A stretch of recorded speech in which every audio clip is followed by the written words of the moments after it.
నా జీవితం అంతా ప్రజలకు సేవ చేసేది, నా జీవితం అంతా మంచి ఇంజనీర్లను డాక్టర్లను తయారు చేసేది.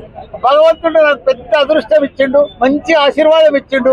కాబట్టి నాకు ప్రజలకు సేవ చేయాలని కూడా నేను కోరుకుంటున్నా. దానికోసమే సేవా కేంద్రం పెట్టాను. దానికి తోడు ఈ రోజు 27 తారీఖు నాడు పెద్ద ఎత్తున గట్కేసర్ మండలంకి వెళ్ళి పెద్ద ఎత్తున తరలి వస్తున్నారు మన ప్లీనరీ. మనం 25 సంవత్సరాలు మనం అడుగుపెట్టబోతున్నాం మన టిఆర్ఎస్ పార్టీలో. కాబట్టి మనం 10 ఏళ్ళు ఒక చరిత్ర సృష్టించిన మన కేసీఆర్ గారు సీఎం ఉన్నప్పుడు ప్రతి ఊరికి తాగునీరు, సాగునీరు, డంపింగ్ యార్డు, గ్రేవ్ యార్డు, పాఠశాలలు, గురుకుల పాఠశాలలు అసలు చెయ్యంది లేదు. దేశంలోనే ఒక ఆదర్శం కేసీఆర్. తెలంగాణ రాష్ట్రం అట్లా చేసిండు మన కేసీఆర్. అదే ఇప్పుడు చూస్తే కాంగ్రెస్ వచ్చింది, కరెంటు లేదు. కాంగ్రెస్ వచ్చింది, నీళ్లు లేవు. కాంగ్రెస్ వచ్చింది, పంటలకు నీళ్లు లేవు. కాంగ్రెస్ వచ్చింది, పంటలకు ఎరువులు లేవు. కాంగ్రెస్ వచ్చింది, పింఛన్లు సరిగా లేవు. కాంగ్రెస్ వచ్చింది, 6 గ్యారంటీలు లేవు. బాయ్ మాటలు చెప్పిర్రు, ప్రజలను నమ్మించిర్రు.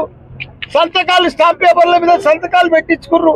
మేము ఇస్తాం మా గ్యారంటీలు అని చెప్పిండ్రు. మోసం చేసి ఓటేసుకున్నారు, మాయ చేసిండ్రు. ప్రజలకంతా ఇప్పుడు అర్థమైపోయింది. ప్రజలు ఇక నమ్మదలుచుకోలే. ప్రపంచమంతా ఎదురు చూస్తుంది ఇప్పుడు. ఎప్పుడు వస్తాడు కేసీఆర్, ఎప్పుడు వస్తాడని. రేపు 27 తారీఖు ప్రోగ్రామ్ లా ప్రజలందరూ, తెలంగాణ కాదు యావత్ ప్రపంచం చూస్తుంది ఈ మీటింగ్ ఎట్లా జరుగుతుంది, ఈ మీటింగ్ ఎంత గొప్పగా అవుతుంది. ప్రజలంతా చూస్తున్నారు. ఎందుకంటే 16 నెలల కాంగ్రెస్ పరిపాలన. ఇంత దరిద్రం ఎప్పుడు కూడా లేదు. అసలు కరోనా టైంలో కూడా లేదు ఇంత నష్టం. ఒక రియల్ ఎస్టేట్ లేదు, ఒక ప్లాట్ అమ్మితే లేదు, ఒక పెళ్లిళ్ళకి ఏదైనా అమ్ముకొని పెళ్లి చేద్దామంటే కొనేటోడు దిక్కు లేడు తెలంగాణలో. అంత ఘోరం. కాబట్టి మళ్ళా వస్తాడు మన కేసీఆర్.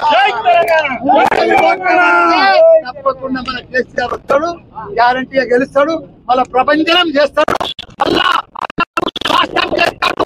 మన తాగునీరు కానీ సాగునీరు కానీ మళ్ళా ఆయన తప్పకుండా గ్యారంటీ. ప్రజలంతా కూడా కోరుకుంటున్నారు. జై తెలంగాణ.